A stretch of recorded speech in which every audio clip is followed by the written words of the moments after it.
ਅੱਜ 16 ਦਸੰਬਰ ਹੈ ਸੱਜਣੋ। 16 ਦਸੰਬਰ ਦੇ ਸ਼ਹੀਦਾਂ ਨੂੰ ਮੱਖਣ ਜੱਟ ਖਰਾਜੇ ਤਹਿਸੀਨ ਪੇਸ਼ ਕਰ ਰਿਹਾ। ਜਿਹੜੇ ਉਹ ਨੰਨੇ ਫੁੱਲ ਇਸ ਦਿਨ ਸਾਡੇ ਤੋਂ ਵਿਛੜ ਗਏ, ਜਿਨ੍ਹਾਂ ਦੇ ਲਹੂ ਦੀ ਮਹਿਕ ਅੱਜ ਵੀ ਪੂਰੇ ਦੇਸ਼ ਨੂੰ ਸੋਗਵਾਰ ਕਰੀ ਬੈਠੀ ਆ, ਉਹਨਾਂ ਵਾਸਤੇ ਖਸੂਸੀ ਸ਼ੇਰ ਪੇਸ਼ ਕਰ ਰਿਹਾ। ਲਾਜ਼ਮੀ ਸੁਣਿਆ ਜੇ ਮੱਖਣ ਜੱਟ ਪੰਜਾਬੀ ਚੈਨਲ ਕਿ ਅੱਜ 16 ਦਸੰਬਰ ਹੈ ਸੱਜਣੋ। ਯਾਦ ਰੱਖਿਓ ਉਹਨਾਂ ਸ਼ਹਿਜ਼ਾਦਿਆਂ ਨੂੰ, ਉਹਨਾਂ ਦੇਸ਼ ਦੇ ਲਈ ਲਹੂ ਡੋਲਿਆ, ਪੂਰੇ ਕਰਿਓ ਉਹਨਾਂ ਦਿਆਂ ਵਾਅਦਿਆਂ ਨੂੰ।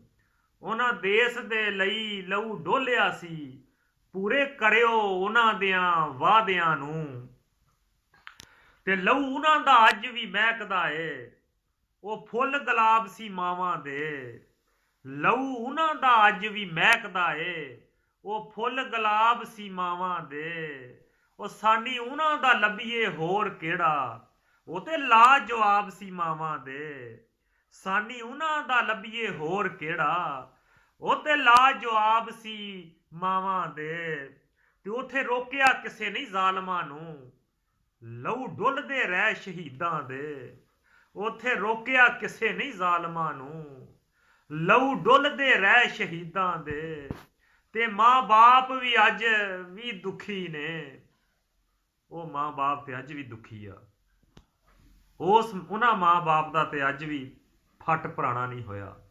ਉਹਨਾਂ ਦੇ ਜ਼ਖਮ ਤੇ ਅੱਜ ਵੀ ਰਸਦੇ ਪਏ ਨੇ, ਉਹਨਾਂ ਦੇ ਫੱਟ ਤੇ ਅੱਜ ਵੀ ਲਹੂ ਦੇ ਰਹੇ ਨੇ। ਉਹ ਤੇ ਅੱਜ ਵੀ ਦੁਖੀ ਬੈਠੇ ਨੇ, ਉਹਨਾਂ ਦੀ ਨੀਂਦ ਤੇ ਅੱਜ ਵੀ ਹਰਾਮ ਆ, ਉਹਨਾਂ ਨੂੰ ਸੁੱਖ ਤੇ ਅੱਜ ਵੀ ਨਹੀਂ ਹੈਗਾ। ਮਾਂ ਬਾਪ ਤੇ ਅੱਜ ਵੀ ਦੁਖੀ ਨੇ, ਦਿਨ ਸੋਗ 'ਚ ਲੰਘਦੇ ਈਦਾਂ ਦੇ। ਉਹਨਾਂ ਤੇ ਈਦ ਮਨਾਈ ਨਹੀਂ ਉਸ ਤੋਂ ਬਾਅਦ, ਉਹਨਾਂ ਨੂੰ ਪਤਾ ਹੀ ਨਹੀਂ ਈਦ ਕਿਹਨੂੰ ਕਹਿੰਦੇ ਆ, ਸ਼ਬਰਾਤ ਕਿਹਨੂੰ ਕਹਿੰਦੇ ਆ। ਇੱਕ ਲਮੇ ਵਾਸਤੇ ਵੀ ਉਹਨਾਂ ਦੇ ਅੱਖਾਂ ਦੇ ਅੱਗਿਓਂ ਉਹ ਮਾਸੂਮ ਚਿਹਰੇ ਤੇ ਜਾਂਦੇ ਹੀ ਨਹੀਂ। ਮਾਂ ਬਾਪ ਤੇ ਅੱਜ ਵੀ ਦੁਖੀ ਨੇ, ਦਿਨ ਸੋਗ 'ਚ ਲੰਘਦੇ ਈਦਾਂ ਦੇ। ਤੇ ਉਹਨਾਂ ਕੀਤੇ ਵਾਰ ਮਾਸੂਮਾਂ ਤੇ, ਉਹਨਾਂ ਕੀਤੇ ਵਾਰ ਮਾਸੂਮਾਂ ਤੇ। ਕੰਮ ਵੇਖ ਲਓ ਉਹਨਾਂ ਬੇਦੀਦਾਂ ਦੇ, ਉਹਨਾਂ ਕੀਤੇ ਵਾਰ ਮਾਸੂਮਾਂ ਤੇ ਕੰਮ ਵੇਖ ਲਓ ਉਹਨਾਂ ਬੇਦੀਦਾਂ ਦੇ। ਪਰ ਓੜਕ ਪਾਕ ਹੁਸੈਨ ਨੇ ਜਿੱਤਣਾ ਏ, ਓੜਕ ਪਾਕ ਹੁਸੈਨ ਹੀ ਜਿੱਤਣਾ ਏ।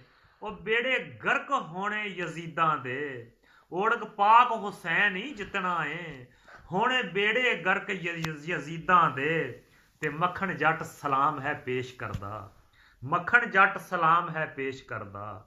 ਓਏ ਅਸੀਂ ਤਾਲਬ ਉਹਨਾਂ ਦੀਆਂ ਦੀਦਾਂ ਦੇ, ਮੱਖਣ ਜੱਟ ਸਲਾਮ ਹੈ ਪੇਸ਼ ਕਰਦਾ। ਅਸੀਂ ਤਾਲਬ ਉਹਨਾਂ ਦੀਆਂ ਦੀਦਾਂ ਦੇ। ਤੋ ਜਨਾਬ ਅੱਜ ਸੋਗਵਾਰ ਦੇਣਾ, ਅੱਜ ਦੀ ਸਵੇਰ ਮੈਂ ਵੀ ਉਹਨਾਂ ਮਾਂ ਬਾਪ ਦੇ ਨਾਲ ਹੀ ਅਜ਼ਹਾਰੇ ਤਜ਼ੀਅਤ ਕਰਦਾ ਵਾਂ।